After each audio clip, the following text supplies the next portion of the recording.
"Give me your hand," a male voice said. I reached up with my right hand, but the waves rolled over me again, pushing me down towards the underwater reef. I struggled to free myself from the water to find air to breathe. I was afraid I was going to get stuck in the reef and die. Hello, and welcome to Spirit Travels, where we narrate the extraordinary experiences of people who have glimpsed the other side of death. My name is Maureen, and I will be your narrator on this journey. If you enjoy this content, please make sure to like and subscribe to support our channel. Now let's begin. February 1978.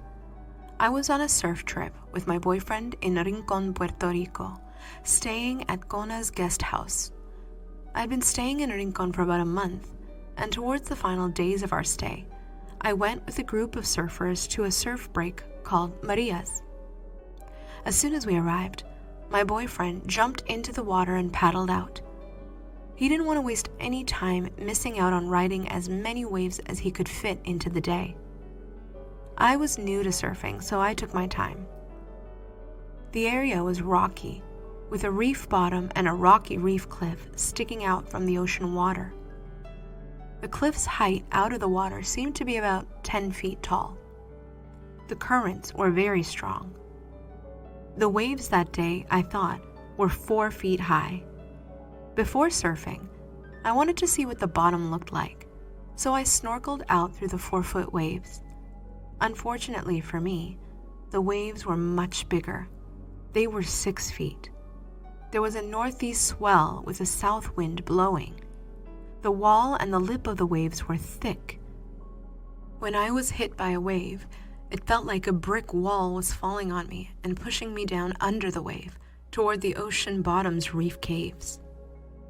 Nonetheless, thinking the waves were inconsistent and small, I swam out with my goal to get to the outside, past the waves rolling onto the shore, to join my boyfriend and the other surfers. After swimming over what I thought was the third wave of a 4-set wave, I discovered that the waves were still coming and getting bigger and heavier, not a 4-wave set. I caught inside of a set of waves and was being pushed further down toward the bottom of the rocky reef. The undertow made it challenging to swim, and the strong currents pulled me towards the rocky cliff. Suddenly, I was being bashed up against the reef cliff and trying to climb it to escape from drowning. Sea urchins were all over the cliff, their tentacles entering into me as I attempted to climb up. I didn't feel the urchins, but heard their tentacles cracking off into me. My red crochet bikini was twisted and torn in places that exposed parts of my body for more ripping up. I slid down the cliff back into the water. Another wave came and pushed me under. I'm going to die. I was drowning. I couldn't breathe. I was choking on salt water and being pushed further and further down to the reef bottom toward the caves. I remember thinking that if I got trapped under the reef, I would never surface to the top again. As I came back up, another wave pushed me into the rocky cliff. I felt more sea urchin tentacles push into me.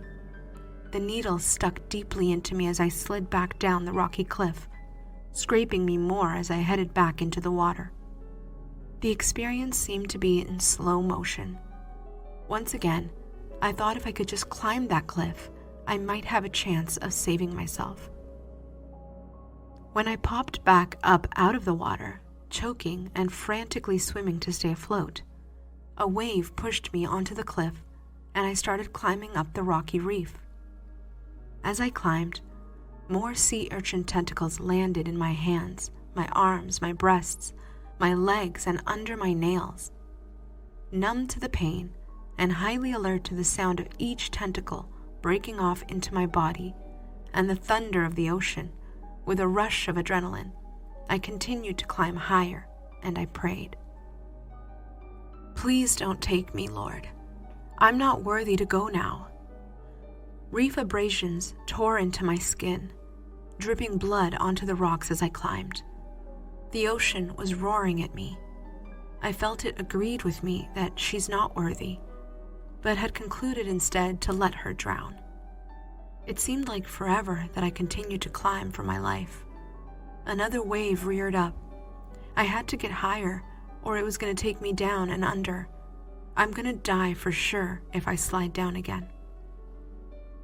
As I crawled up the cliff with every last ounce of energy I could muster, I prayed again. God, please don't take me. I haven't done enough in your name. There I was, hanging on for dear life, trying to bargain with God to give me more time on earth. At that moment, I detached from my body, and a cloudy version of myself was pulled straight up and out of my body through my head.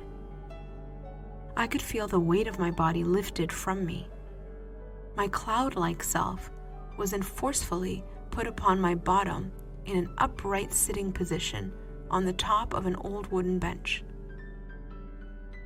There, I floated, hovered, sat above the bench on my bottom. I wasn't touching it. I was aware simultaneously of my drowning physical body below, struggling to get away from the big wave that had reared up and was about to strike me and wash me back down the cliff into the water. As I observed my material physical self trying to survive, I witnessed below me on the beach that people were gathering, and I heard a young man yelling, "There's a woman out there drowning, caught on the reef. Let's go save her." As I observed my physical self struggling for survival, I witnessed the gathering of people joining the young man. A human chain was being made to rescue me from the ocean. Being keenly aware of this scene, and also having a heightened sense of awareness from sound and warmth, I hovered in a seated position over an old wooden bench and watched an unfolding scene which included a review of my life.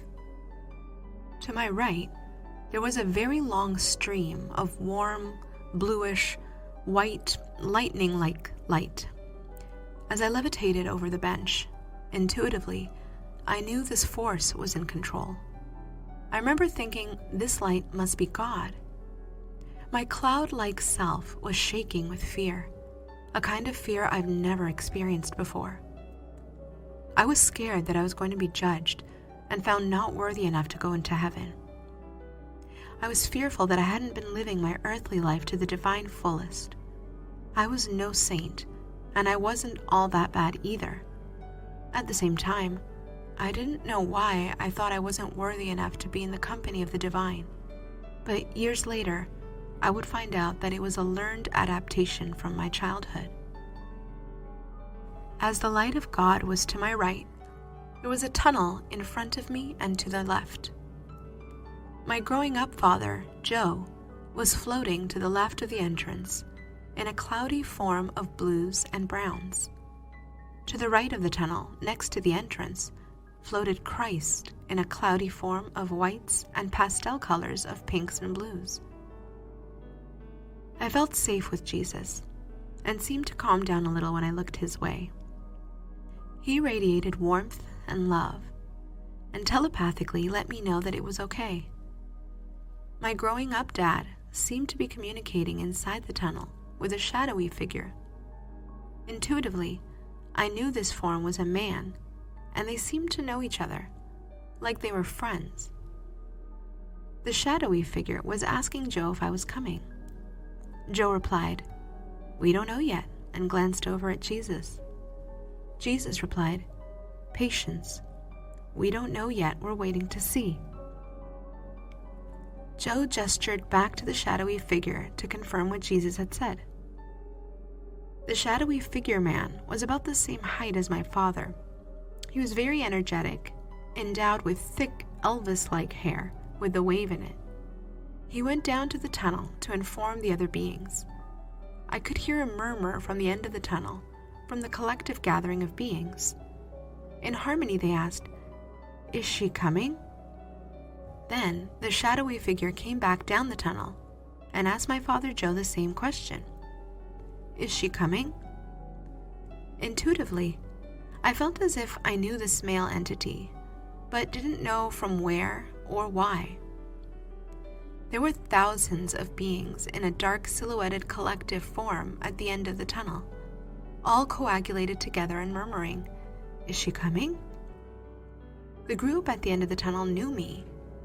It was then communicated telepathically to me that they were my ancestors and friends waiting to greet me. The shadowy figure went back down the tunnel to answer their question.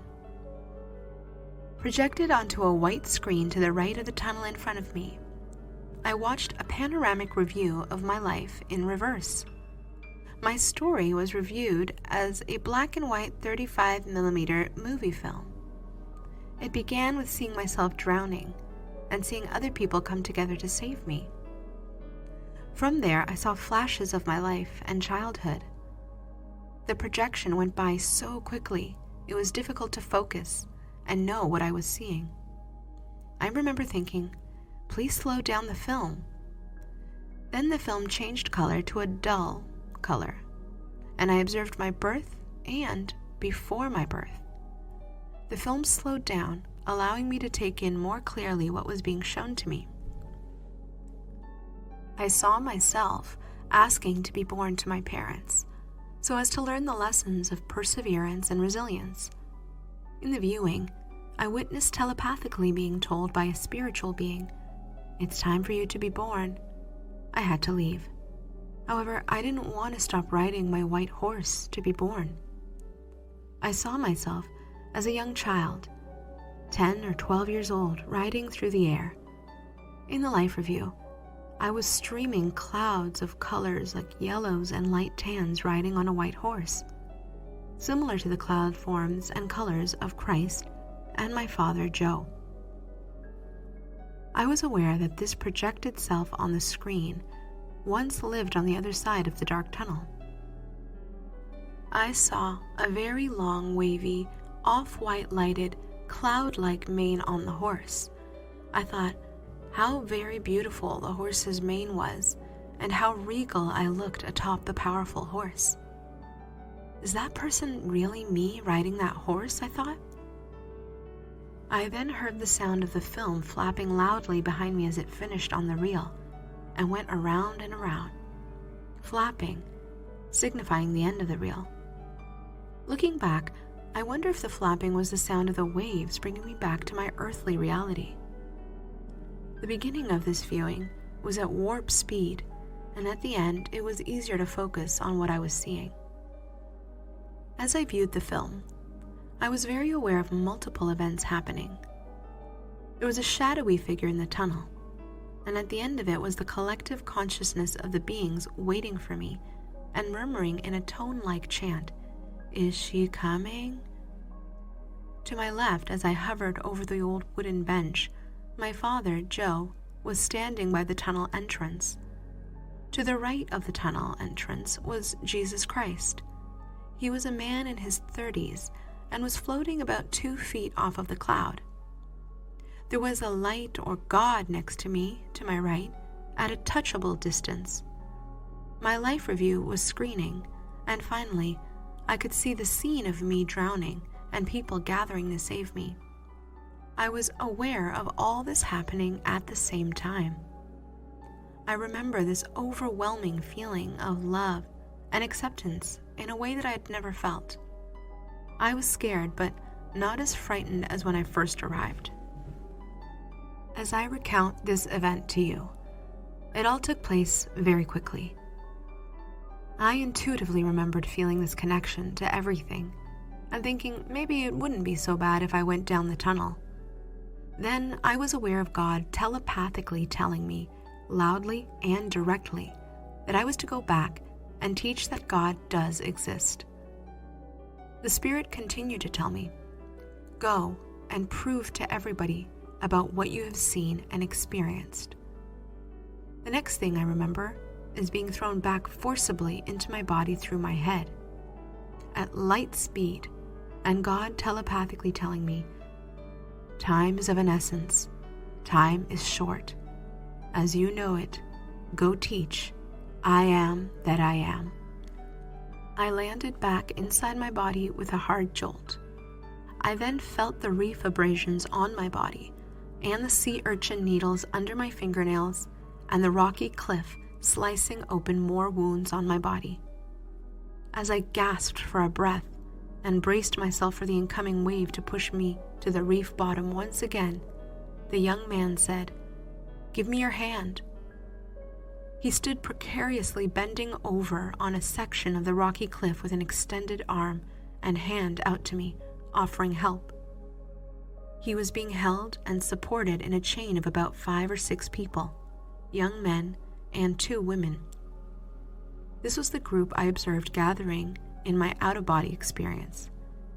I reached my hand up to the young man, and he pulled me up and passed me down the human chain, all the way to the white sandy beach. I remember thinking these people risked their lives to save me. I remember feeling this unconditional love and compassion for these people. Out in the depths of the waves, standing on the rocky reef cliff, risking their lives for mine. I remember thinking, they're getting cut up for me. Once safely on the beach, I remember a young woman offering me her white towel. I told her I couldn't take it because I might get it bloody. She told me, "It doesn't matter, you need it more than I do." She helped me put my red crochet bikini back in place over my breasts and bottom. I was naked, bloody, and twisted up in my bathing suit. I lay down on the beach and my boyfriend came to my side. I was murmuring something to him. He replied, "Don't ever tell anyone that. They'll lock you up in a mental institution." I went into shock and was rushed to the hospital. For years, my boyfriend's words kind of froze my resolve. Over the years, as I experienced a few difficult relationships in my work and personal life, I believed what people believed about me at the time, not being worthy, and that what I had to say was not valid. That belief only strengthened my ex-boyfriend's warning. But my NDE was real, and I couldn't stop thinking about it every day. 45 years later, when I was 65 years old, through DNA testing, I found out that my growing up father, Joe, was not my biological father. And before my mother's recent death, she confirmed that since the admission, my blinders have come off, and my whole being has been transformed and awakened into a more confident and self-assured human being. Knowing that I was gaslit my whole life brings healing and an understanding as to why I wore blinders most of my adult life and felt unworthy. As a child and teen, I intuitively sensed a family secret, and this shadow lived strongly around my parents. Before my mother died, she said I was a constant reminder of my biological father because I looked so much like him. It was very difficult for them to wake up to me every single day. As I aged, the resemblance to my biological father could not be ignored. Their pact to never tell anyone that I was not Joe's child was a painful one. I grew up with their family trauma, pain, and emotional abandonment imprinted on my soul, which gratefully has been healed. When I met my half-siblings, 2 sisters, they showed me an 8x10 photo of our biological father, Raymond. My NDE flashed in my mind, and I intuitively knew the shadowy figure was my biological father, Raymond. A loud voice telepathically said, "That's him." It was not the first time that I heard that voice, confirming and telling me things. However, now, with more confidence, I knew for sure that the loud voice was as real as me. Since this experience, the message, "I am that I am, and God exists," weighs on me on how best to share it.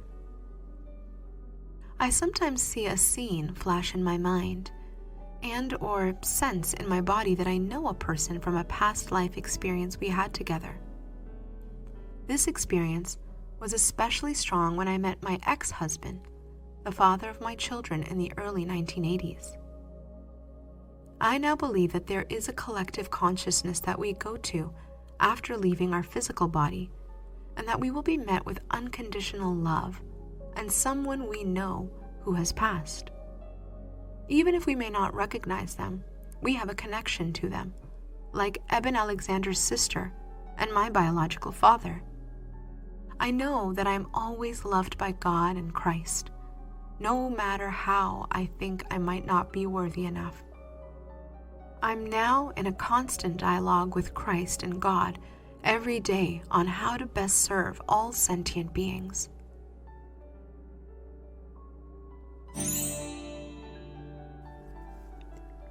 Thank you for listening. If you have had an NDE that you would like to share, please email us at travelsinthespirit@gmail.com. Until next time, God bless.